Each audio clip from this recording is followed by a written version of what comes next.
And Rodgers, tapping his gut, takes the snap.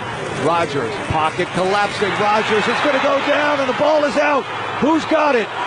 Rankins picks it up. He's on the move. 30, 25, 20, 15, 10, 5. Touchdown, Sheldon Rankins. Rock and roll. The big guy touchdown. The ball came out, and Sheldon, his second touchdown of the year. And what a huge one in the postseason. Ooh, rock and roll. That's Mark Vandermeer on KILT. And how fitting was it that a large man on this epic Houston Texans defense scored the most important touchdown on a night where the Texans defense absolutely dominated the Pittsburgh Steelers. Texans move on to the divisional round in Foxborough. They win 30-6. That touchdown came with just over 10 minutes left in the game. It's only 10-6 at that point, and yet it was only one of two defensive touchdowns on the night. Just a signature performance by maybe the signature group in the entire NFL this season. Jourdan Rodrigue is with me. She's been tracking this Texans team ever since she picked them to make the Super Bowl, and that pick is looking good today. You talked to my friend, and by friend I mean guy I love watching play football, Jalen Petrie, in the locker room. What was the quote that he gave you in the locker room after that Chargers game? God is the greatest, but the Texans defense is probably second. I mean, amazing. We might have to, after tonight, we might have to move the Texans up a spot in the rankings. I love the rankings. I know you love defense. I know you love this defense. Just kind of big picture first takeaways after watching them on a night where, yeah, they did not allow the Steelers to score, obviously. They did not even allow the Steelers to get 200 yards. Men lie.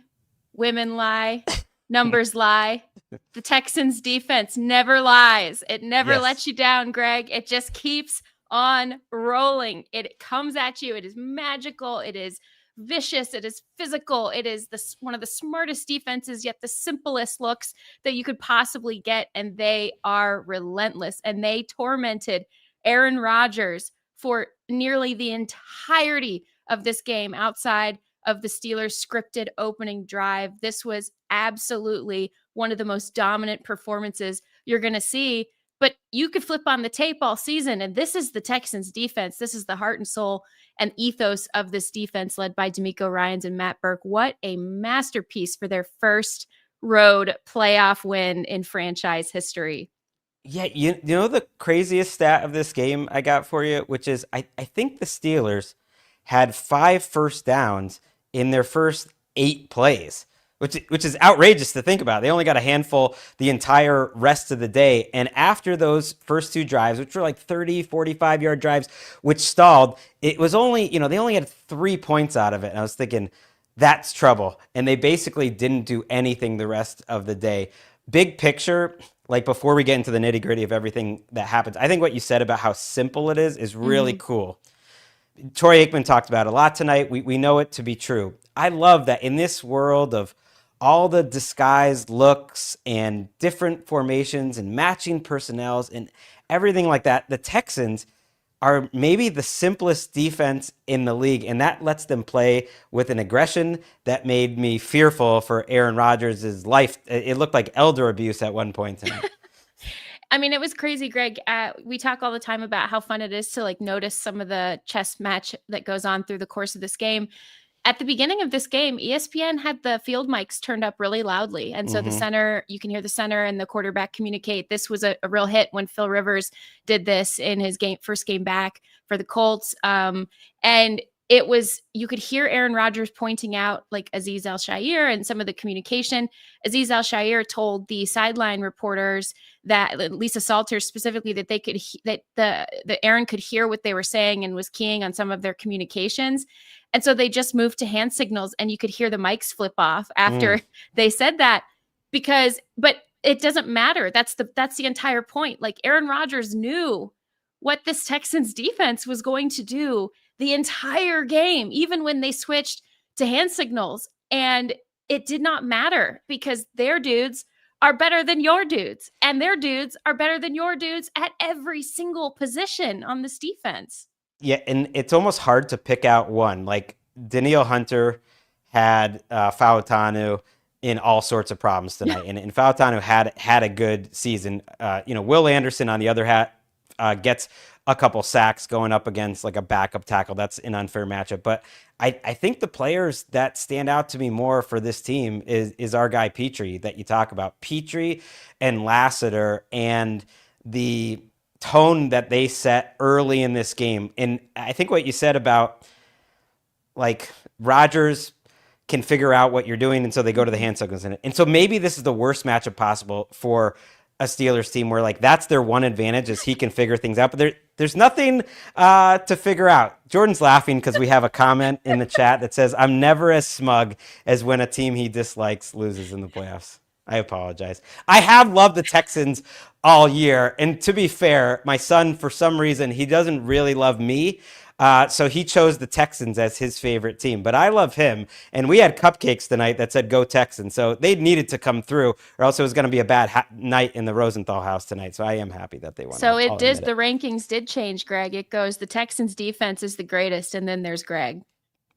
Sure. And they did it too on a night where CJ Stroud fritzed out for a good portion of this game. And I think that is kind of like the last level of a dominant defense, is that you can completely pick up. We can get into CJ's night a little more in depth in a second. I do want to just stay on the Texans defense, but I do think that is kind of the final form. Me and you have talked about too, this Texans defense. There's been a couple fourth quarters earlier in the season where they gave up game-winning drives, and I was thinking like, if they want to be all-time defense, and that's kind of what they're going to have to do, I think, to make the Super Bowl, to win the Super Bowl, they have to do things like they did tonight, which is pick up the other side of the ball on a night where, because of CJ's turnovers, almost any defense would have given up the lead and maybe give up the game.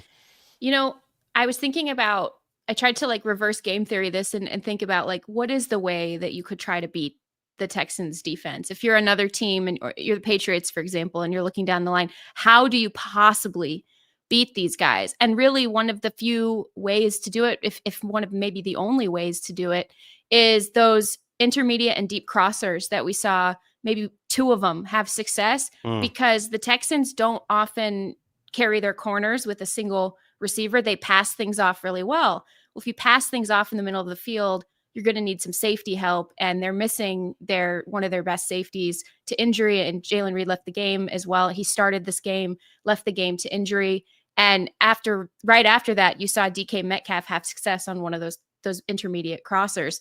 Well, you also have to count on the fact that the quarterback can get to enough of a step in his drop back to get to that deep or intermediate crosser.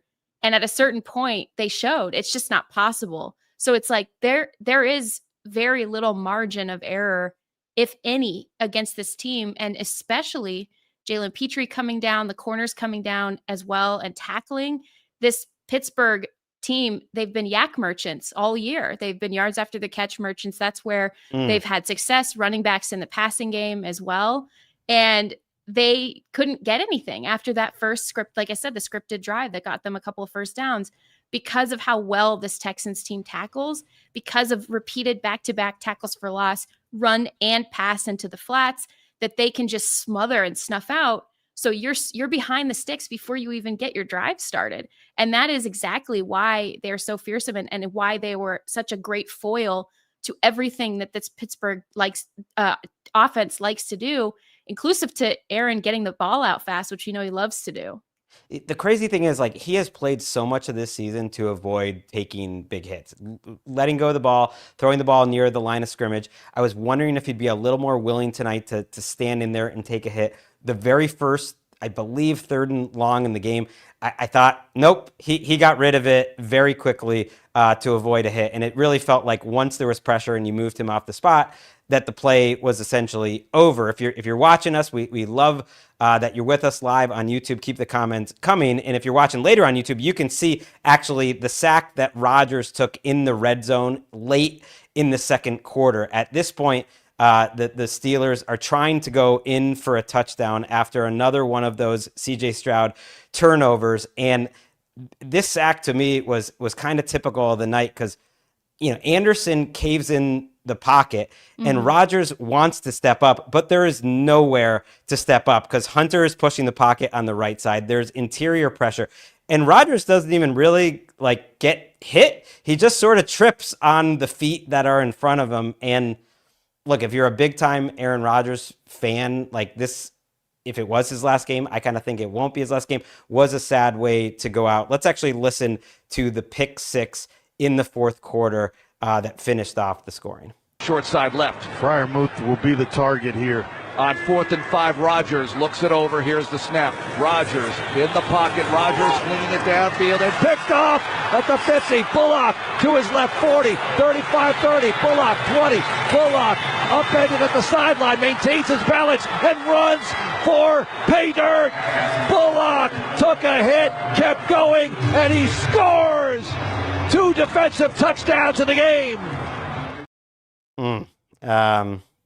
You don't want that to be his last moment, but if ever there was a game that was going to kind of make you question whether you were going to come back, because it started to sound that Aaron Rodgers would be coming back, and in my mind, he talked to his teammates by all reports about that, and just the way he's talked publicly sounded like his mind was maybe changing.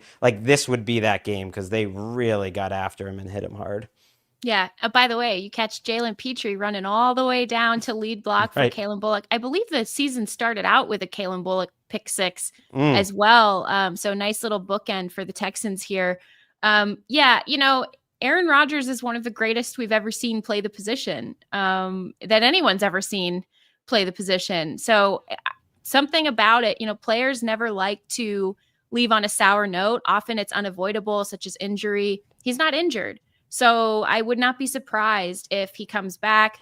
I don't see another pairing with this Pittsburgh Steelers offense, and with or without Mike Tomlin. I know we'll get into sort of the stakes in the future and all of that, but I know they get along really well personally. I just don't see him sticking with this type of offense the way that it was. It was lacking in some ways. He was really needing to get the receivers on the same page. They shuffled the receivers room a ton. He ended up loving throwing to the running backs the most. So it's just, I don't know. We'll see how it goes for Aaron Rodgers, but it's tough to go out that way. Exactly to your point, Greg. So I just can't see it happening for that reason. Well, it's interesting. Well, we're talking about it now. Let's talk about it because on this night, he was getting upset with the receivers a couple times, but he was upset with himself. He missed an open third down. DK Metcalf, I thought his drop, which I think you alluded to, in the second drive of the game, second or third drive of the game, where he springs open and it just clangs off his hand against a defense like this when they do make a mistake. That was where you texted me, Stingley got lost on that one, and he is prone to gambling a little bit. So occasionally you can beat him, and there's just so few chances like that you have to make it happen. So Rodgers, misses a throw or two here. Tomlin has been reported to be considering going to television. To me, it is really hard to imagine Aaron Rodgers back if Mike Tomlin is not back. Why would the Steelers want to keep that going? Gut feeling, what the heck, Jourdan? We have no information. Do you think Mike Tomlin is going to be back with the Pittsburgh Steelers? Because this is their 6th straight playoff loss. It is now more than 8 seasons since they won a playoff game. I was there at the AFC Championship game, which started this losing streak for Tomlin in the playoffs. They're now the first team in NFL history to lose 5 straight playoff games by double digits, for whatever that's worth. And it's just the same thing over and over. And they get that win over the Ravens last week with a little bit of luck, certainly, but it almost makes it feel worse here because it just feels like it's Groundhog Day, and maybe Mike Tomlin, not the Steelers, but maybe Mike Tomlin has had enough. I think there's something to the maybe he's had enough point, because it has taken since Ben Roethlisberger for Mike Tomlin to have a quarterback like Aaron Rodgers, even this version, much older version of Aaron Rodgers, to even get into his building. And this was after an incredibly fruitless sweepstakes where, the Steelers were in at one point and trying to convince Matthew Stafford, like lurking sort of quietly in the background. They were trying to, if I'm remembering right, they were in on Justin Field. Who else were they in on? They wanted Justin Fields to come back by all reports, but they weren't willing to go as far financially as the Jets were. Correct. Like they really were thinking about their different avenues at quarterback. And I think it's good for them in a way that they landed with Rodgers, because him and Tomlin do seem to have a very good working relationship, personal relationship as well. And this was as good as it was going to get for this version of the Steelers, right?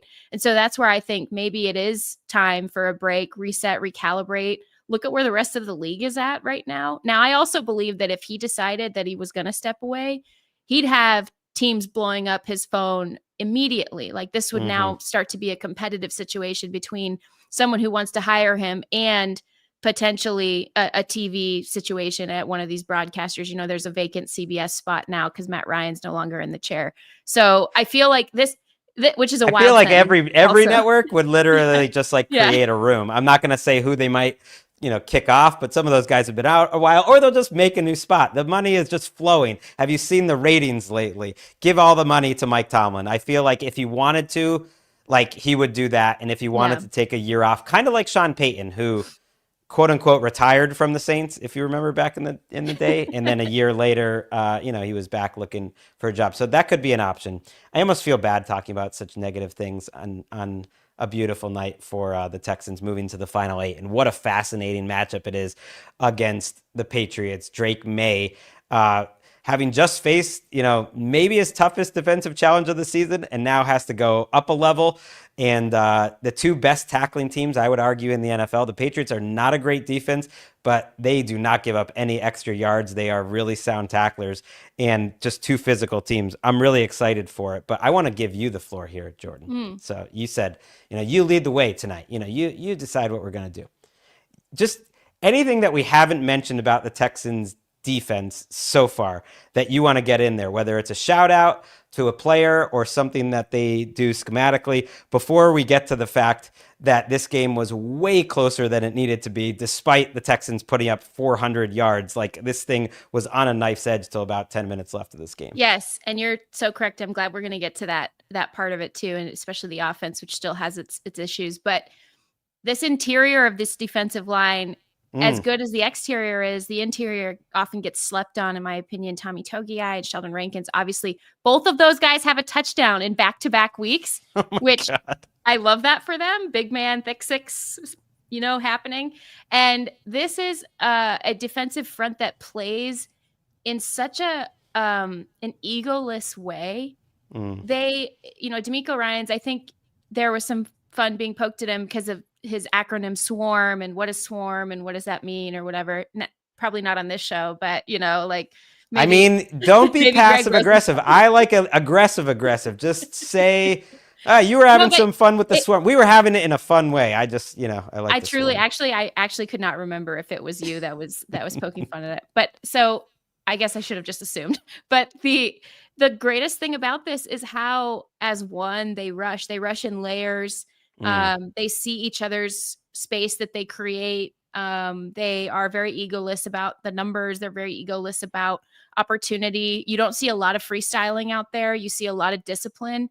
They play so professionally with each other. That is so incredible to me. And you see it in these little moments. Like Nick Shook and I did a show several weeks ago, where it was another Texans game. And we were talking about how when Danielle Hunter and Will Anderson were tackling the quarterback, sometimes the physics of their body were twisting them around, where they could have gotten flagged for a roughness penalty or even a hip drop because of the way the physics were carrying their bodies. And if they didn't let go of the quarterback's legs at that moment, they probably would have gotten flagged. And so they knew they had the quarterback contained, so they let go.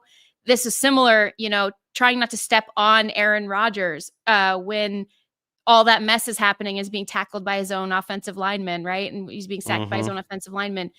Staying underneath sort of that pile to make sure that you have a hand on the quarterback when he's on the ground, like Will Anderson did. It just is like really professional football in every single phase. I love their linebackers. They're just clean everywhere. They're so good, Gregg. It's just incredible to watch. Yeah, like they just don't have a weak spot, and you thought maybe Reed gets hurt, and like, is the other safety going to get picked on? No. Toto, I think, had a really good game, like Yeah. in coverage. Like that is where you would think you would be able to get some of these linebackers, but Aaron Rodgers' eyes very often were going to the place where the linebackers were, and he had to hold the ball like an extra half a beat. And I thought they all were just swarming, to use that word, in terms of their tackling. It was just a magnificent performance. I mentioned those 5 first downs in the first 8 plays. They only had 6 more the rest of the day. The Steelers had a 21% success rate, which is just absolutely brutal, throwing the ball. And then here's my favorite just stat I'm pulling. This is from Next Gen. They had a 45% pressure rate, which is sky high. You know how many times they blitzed tonight? 0. 3 times. 3 Oh, times. wow. I mean, That's 0 even would have more been than I crazy. thought. But 3 is nuts. And so they just don't have to send any extra rushers. And yeah, Anderson and Hunter are going to be keeping Mike Vrabel up at night, and Will Campbell and Morgan Moses, because I think that's the biggest weakness of the Patriots potentially, and they can get after Drake May. They had 15 pressures combined tonight. Let's talk about the offense. Mm-hmm. And I guess we got to start kind of with the bad. What was happening with CJ here?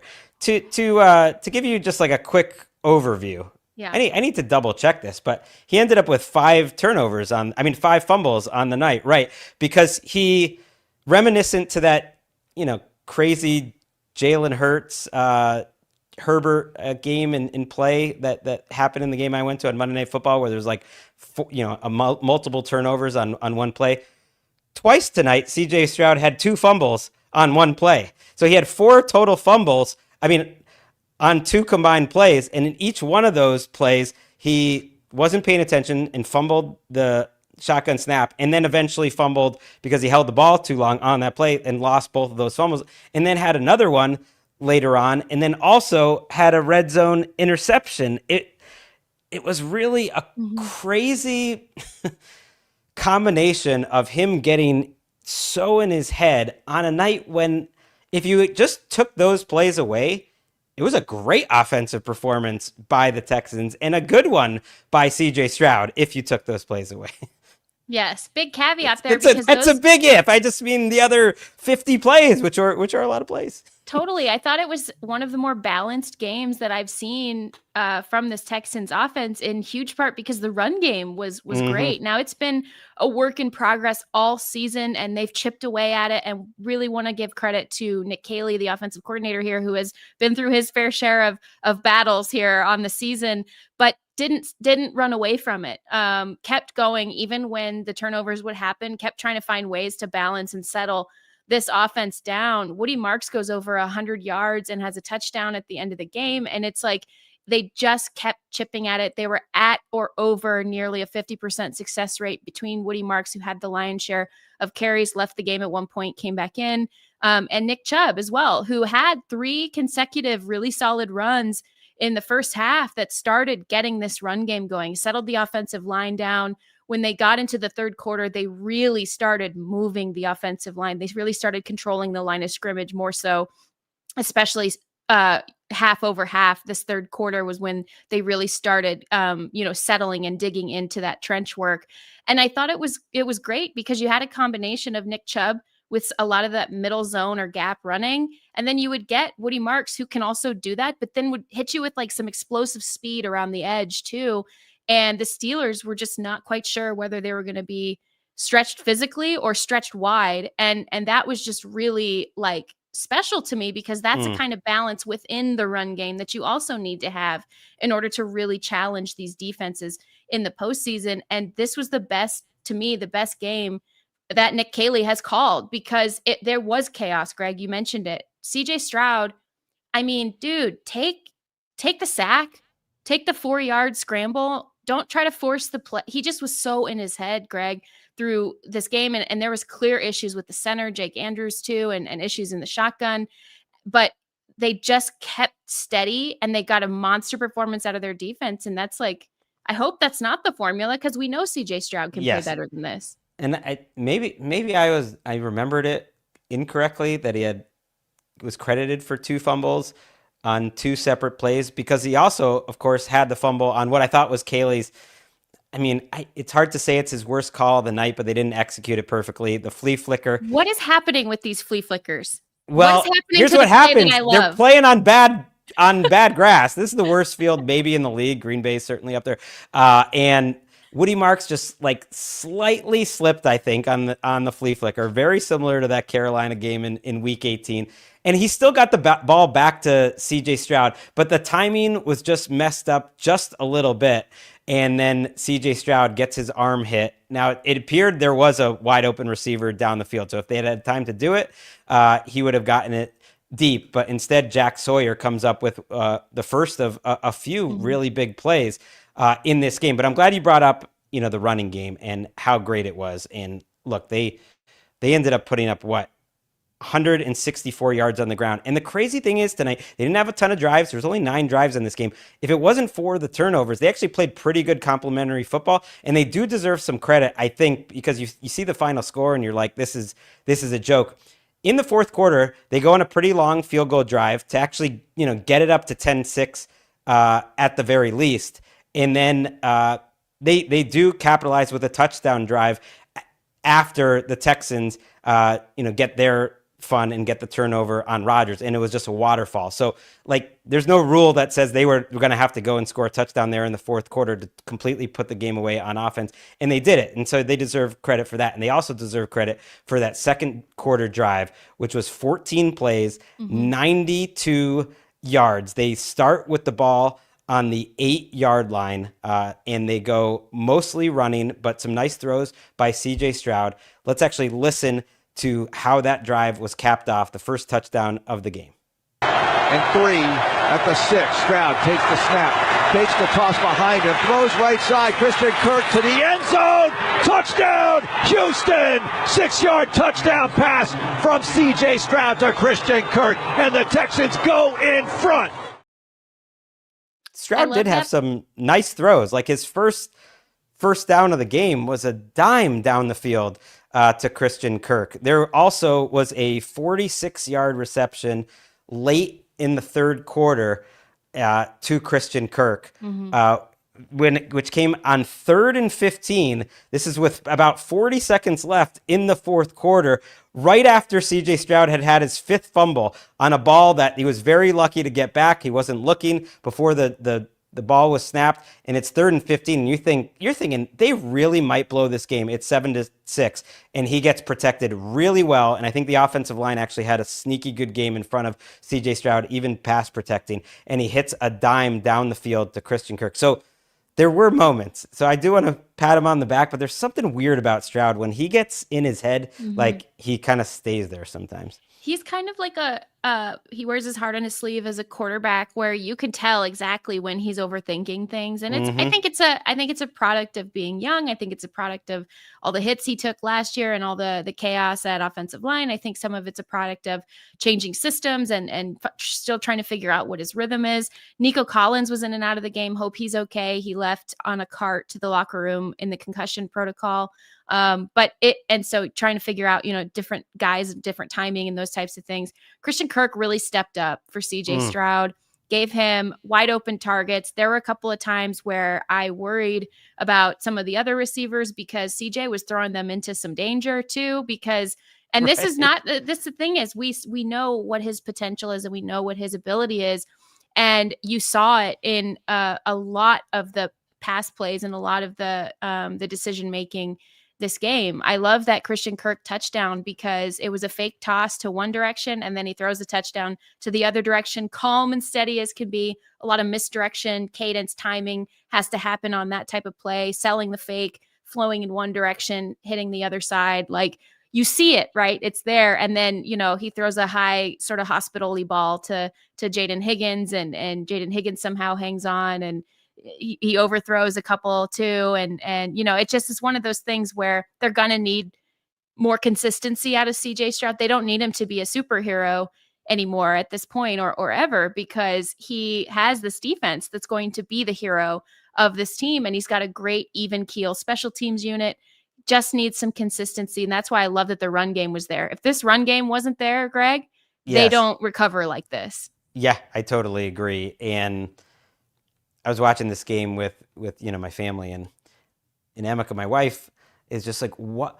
Why is every pass so hard? And I was like, it's a great point, because the first half of this game, every completion was contested, and for the most part, CJ was on point, and some were broken up and some weren't. And so I don't know if the receivers just weren't open or he's just trying to fit it into tight windows, but they were like very difficult throws. I actually think the Steelers defense overall, played a pretty good game. Their offense just sold them out. Maybe not good. You give up 400 yards to the Texans in 9 drives. That's not good. And you also allow Christian Kirk, who's been quiet all year, to be the guy who makes me say that it is time for delivering results, presented by Uber Eats. When football makes you hungry, order Uber Eats. And yes, Christian Kirk goes 8 catches, 144 yards, and a touchdown. A couple times gets them out of bad field position. A couple times sets up a big score. And these playoff games are funny because Christian Kirk has not been a productive trade chip for what they expected. For a good chunk of this season, he's hurt, and then the rookies end up kind of passing him in terms of importance on the team. He plays 13 games, and he somehow only ends up with 239 yards. Like, he almost matched that tonight. But I'll tell you what, like, that front office is so happy they made that move now. It's like the Brandon Cooks move in Buffalo. Like, it's all worth it if they come up in a big spot like this, and he's obviously a really talented, experienced receiver, and he gave them something tonight that they absolutely needed. And if Nico Collins is out next week, he went into the concussion protocol tonight, then Christian Kirk's importance is even going to be bigger next week. A little birdie told me that Christian Kirk was set to be a huge factor tonight, in part because of the way, with a healthy Nico Collins, in part because of the way that they thought the Steelers were going to defend them, which I think is a fair assumption to make. Unfortunately, Nico Collins, who had a couple of great catches himself, including a really tough one over the middle for a big conversion, he just took so much contact to his head, and hopefully he's going to be okay. And we'll hear more about that, obviously, in the coming days. Yeah, and they are on a short week, which I think is unfair for these teams that have to do it. The Monday night game is sort of inherently unfair. Teams have won coming out of it. Teams have lost coming out of it. It hasn't been decisive or anything. The Rams won the Super Bowl coming out of it, as you know. But yeah, shout out to Christian Kirk getting it done, and it's a free agency year for him. So reminds everyone how good he can be. That was delivering results presented by Uber Eats. When football makes you hungry, get game day deals on Uber Eats, the official on-demand delivery partner of the NFL. Order now.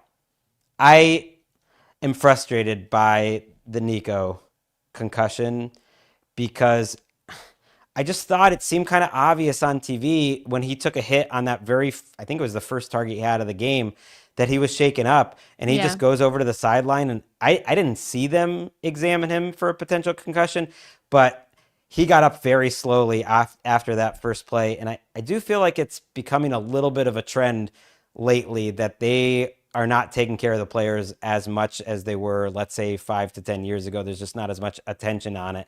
And you can have a rudimentary understanding of science and concussions and everything, that when you suffer maybe a more minor one before suffering a bigger one, like in the same game, it makes it worse. And he did, as Troy Aikman pointed out, like, he was walking the wrong way after the second one. You just hate to see that, and you just hope that, like, they did everything that they were supposed to do before that, because I was a little surprised how quickly he returned to that game. If you remember, I think he sat out basically like 5 or 6 plays on the first drive and then came in for the final third down. I was like, wow, that was quick for him to come back in there. So you just hope he's going to be okay. And he's really important. That almost goes without saying for this team. I'll just say too, Gregg, to your point, which is a great one, that it's not for lack of technological tools to help the spotters see what they should be pointing out. They have every tool available to them up in the booth to literally spot these things and to raise the alarm. So that's what I'll say on that. Yeah. And It's crazy. I'm checking the stats while we're talking in terms of Kirk, because I was like, 239 yards. That's even less than I expected. He was not wide receiver 2 for this team, as everyone expected, Jourdan. That was Jaden Higgins in the end. He was not wide receiver 3 for this team in the end. That was Xavier Hutchinson. And if we're just going off yards, he was not wide receiver 4 for this team. That was Jalen Noel. He was wide receiver 5 on the season, and he steps up on a big night and helps CJ Stroud out. It's why it's a team game, and we talk about quarterback wins and everything. The rest of his team picked up CJ Stroud, and he's a much more accurate quarterback than he was tonight. I think he'll play better next week. But you want to know who my comp is for him, just in a little way right now, in terms of the streakiness that he has within games, the emotions on his sleeve you mentioned really hammered it home for me. You mean CJ Stroud? Yeah, CJ Stroud's comp that popped in my mind right now in terms of how he's playing sometimes. Maybe not style. One of my least favorite quarterbacks, as you know, in terms of frustrating to watch, Baker Mayfield. Because it's just like he doesn't play a similar... Never miss an opportunity, Gregg. Never miss an opportunity. He's like... It's just... that because of the emotions, you can almost see it, like you said. And sometimes it's even drive to drive, like quarter to quarter. He can just get so hot. And they obviously are different in different sorts of ways. I think, CJ can be a great pocket quarterback at his best. We'll wrap up with Tomlin because we do have some quotes. Shout out to Chris Babona, who's been doing great on these live shows all season long. We have one more this Saturday night after the divisional round. Mike Tomlin was asked about, the status of him with the team. He said, "It's not time for talk. We agreed we'll meet tomorrow and go from there. When you're in this single elimination tournament, there's not a whole lot to talk about. You win or go home." And then when asked for a message to the fans, he just said, "When you don't get it done, words are cheap. There's too much talking in our business." Fair. Just another manic Monday. I want you to promise we can, count on you singing at the end of all these shows. What a night for the Houston Texans, 30-6. They've won a game. I just keep smiling. I shouldn't be smiling this big. No, I think I love this team so much. Yeah. The Steelers fans are going to take offense, but for everyone who's like, I want, the Texans are kind of what you would want the Steelers to be, right? Like they are the closest thing we have right now to the steel curtain.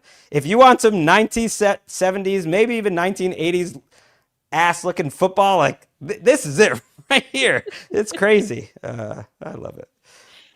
It's true. And if this is what Mike Tomlin steps away after, it is, there's, we've had some crazy poetry in football. It's John Harbaugh who parts ways, quote unquote, with the Ravens after a game that is going to most be remembered for some special teams errors, including a missed field goal. As a special teams expert who is one of the few special teams coaches ever hired to be a head coach.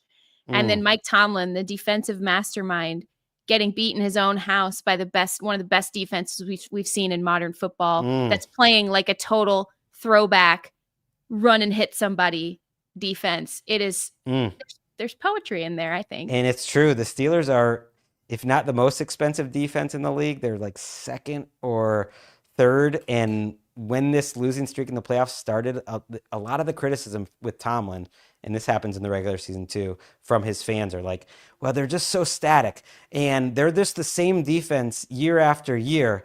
And I think D'Amico Ryans is showing like, you can be all about fundamentals and hitting and playing fast and old school, but you just got to have the right players and the right coaching and the right system, and they are the new. So we will be tracking obviously everything with Mike Tomlin and the Steelers throughout the week. We'll be talking about this Texans and Patriots game. We might get Seth Payne on the show, I think, for the preview show. Unite. Yes, who's a big Houston Texans follower, so I can't wait for that. Let's hit the music here. Chris Babona.